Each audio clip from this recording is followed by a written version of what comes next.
not sure what to do, so I just keep going. After walking the 50 meters as instructed, I squat behind some bushes and wait. And wait. After a bit I call out, "Grandpa." Kind of starting to panic a bit, thinking maybe he lost me. Just then an owl swoops in, a big white adult owl, startles the fuck out of me.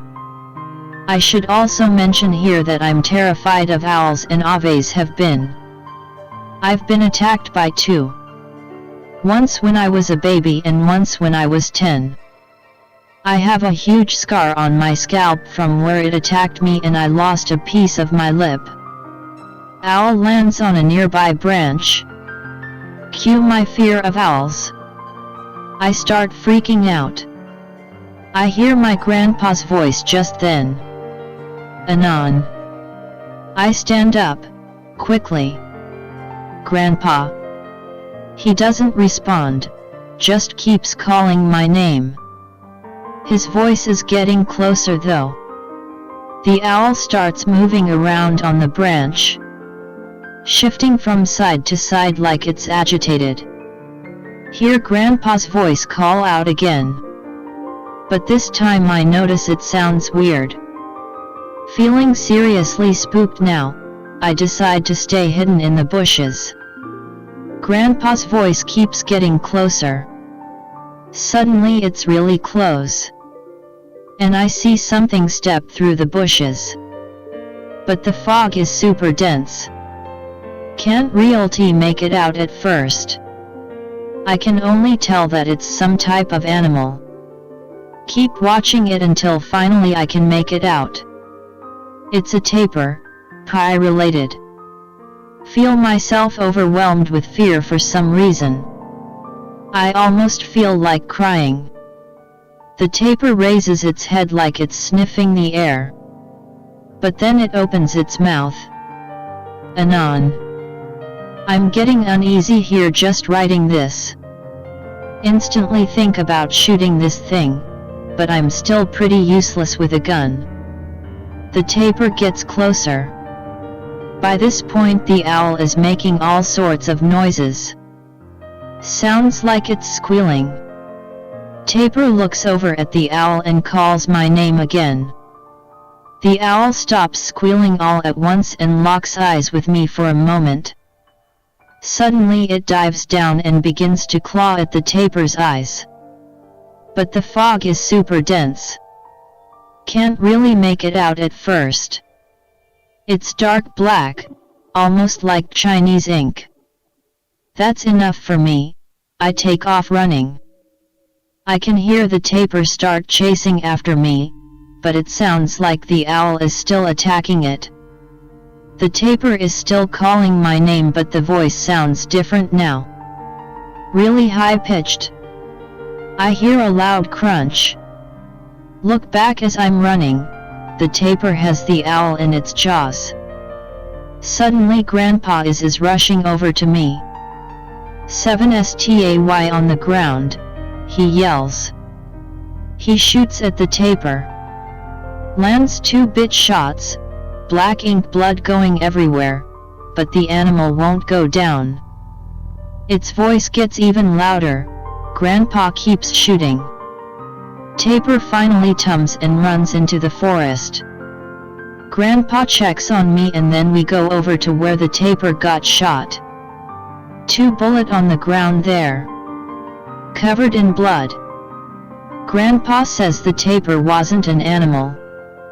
He picks up the body of the white owl and says, "This wasn't an animal either." He tells me it was a relative of ours. But he's gone now. I cried on the way back home and Grandpa told everyone what happened. The family held a little ritual for the dead owl. And Grandpa showed me a framed photograph of his brother. He said that it was his brother who was controlling the owl. It was him who saved me. I never went back to fucking Oaxaca.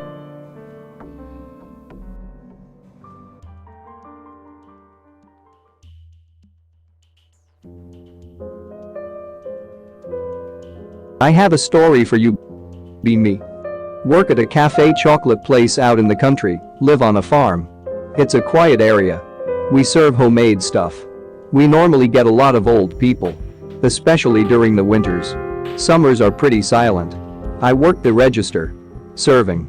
Cooking. Anything that needs doing really. It's not unusual to get groups of people that come regularly. But there was this really strange group of ladies. The Volunteer Mothers for Proper Education. Or VMP, self-important over 40-year-olds who write letters and other stuff to schools, demanding changes. All had the same bumper sticker with their little committee logo, which was the group initials on a set of stairs. Black on white. They had 10 members in total. They first started coming in 2009. Seemed pretty normal at first. But we started to notice weird patterns.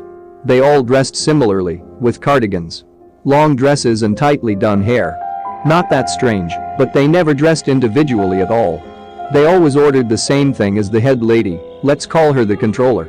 The controller seemed to be the one who organized everything. Planned their little committee discussions and all that. The strictest woman I've ever seen. Spoke little. Never looked like she smiled once in her life. This group always came in at exactly 2:44 on the dot. And got their food at around 3 o'clock. Every day they'd order something different. But always the same as what the controller had chosen. Paid with their own money. One day one of the ladies in the committee decided she didn't feel like the food the controller had ordered. The controller gave her this death stare. I've never seen someone look so angry. The other lady immediately shrinks away. She orders last. Getting the same thing as the controller. The group comes back the next day. But there are only 9 members this time. The lady who wanted something else was gone. She was completely missing. We never saw her again. They come back every day and order the same thing. Again and again. One day there was an accident. It was 2011. This big metal decorative windmill next to the cafe to close for the week, but it's 3:50. The controller demands the group be served regardless. We're all trying to get everyone out because there was a worry that the windmill could catch fire because the neon sign stuck to it had smashed. I, of course, have to give the group their money back and refuse service. I get fucking death stared down by the controller. Beady eyes, hate-filled little eyes, unbelievably dark. They leave. Never come back. One day we get 4 angry, abusive reviews on site, all of them claiming abuse, harassment and other such BS. Storefront windows got scratched up with keys one day. No real proof to convict anyone. But I'm pretty damn sure it was one of them. This goes on. Group keeps spreading bad rumors about our cafe. We heard it through confused customers, bogus delivery orders. Even a false police report one day. Told us a lady claimed we dealt heroin under the counter. Easily proven untrue. Eventually they seemed to give up. Never see them again. A little bit later, I heard from a friend who works at a diner on the highway about a similar incident with the group, but they only had 8 members, as far as he saw. The year was 2015. Few weeks ago, hadn't seen anything involving that group for years now. Completely forgot until I saw a bumper sticker. VMP started seeing their group name everywhere. Heard they got a new office in the town center. Funding community events and other such stuff. Also heard the mayor's wife had joined their group. Never saw the original 4 ladies again. Except for the controller, she came back to our cafe, acted like she didn't know us. Asked to put up a flyer on our window. We say sure, she does so and leaves. Flyer is for some school fundraiser thing. I was pretty terrified when I saw her, to be honest. She looked like she was 90 now. But she was only like 40 years old. In 2011, she doesn't look so strict and angry anymore. She looked tired, really. Really tired. I looked at the flyer from outside, and I saw her get into her car just outside the building and drive off. She's driving a UTE now, an utility vehicle. Like a pickup for non-Australians, LT's covered in mud and shit. And battered as hell. She used to drive a spotless red sedan. The back of the car is filled with rope, shovels and a few filled trash bags. Bumper sticker is on the back window. VMP never saw the lady again. I still have no idea what to think. But it's left me kinda scared. I'll post again if find out anything else weird about the ladies. I live in a real country ass town. No real connection to the city. And they don't have a website. I think they're still a pretty small group who mostly invite mums and such. I've got a picture of the front of their office. And one of their posters. which I took for that diner friend I mentioned. But what is the point of that flyer? There's no phone number or anything. Is there? I don't see one. How bizarre. Sounds like a weird little cult. To be honest, though I'm a longtime fan of /x/ and stuff, I'm not a big believer in stuff like cults and all that. But this group always been weird. I don't actually know if they have a phone number. I can't find one. Here's another picture from a while ago, outside a high school. I looked through my camera cards from last year and found an ad they had up on the metal boards they put around the football pitches. I've blocked out the address for obvious reasons. There's something about the way they word these things that's hella creepy. That's pretty much the entire story. I haven't seen that lady or any of the others since then. But this thread got me thinking, and I asked a few of my friends and found out one of their mums was a member of the group. This morning I went to his house and asked her about it. She said the group does shit like write petitions and send letters to school principals and such to try and change a few rules. Shu gets into a group with like 5 other mums from the group every Friday and they discuss. That all seems pretty normal to be honest, but when I asked her about the 10 ladies at the cafe, she said she'd never seen them before and she didn't really know anyone else from VMP. She doesn't know who runs it either. That was all she knew.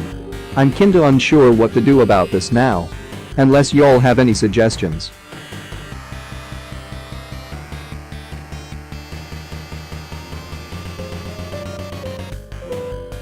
I posted this last night, but it was kind of an odd quiet time. My previous effortposts have gotten better traction in the day, so I cleaned it up and will try once again. I would love some input. I attended a funeral in a very small town. The next day I bumped into the guy who had conducted the services. We ended up talking for almost 2 hours since he had said something during the service which had piqued my interest. Thing 3 below. He is a small town guy. He is an old man, about 80 years old, the pastor of the only church in town, a town of 300 people. By his estimation, he has put 450 to 500 people in the ground over a 50-year career and had sat with about 150 to 200 of them as they had passed. He told me a couple of things that I thought were interesting, and so I thought to share them here to see if anyone had genuine input. First thing, he said that when he sat with the people as they died, he could often tell the exact moment the spirit left the body, and it didn't always correspond to signs of physical death. They may have still be breathing or faintly moving, rattling, etc. This makes sense to me, also from reading that clairvoyant book on Gutenberg, which talks about the 2 hidden, non-paranormal senses that humans possess, one which is the ability to sense the presence of others in a space or area without physically seeing or hearing them, including the ability to sense a person who has just left a room even several minutes later. And this makes sense medically as well, given that movement in the body continues long after brain death in many cases. Although he did go on to say that he could sometimes see the souls leave the body, in a lightness around the eyes and face that dissipated upward.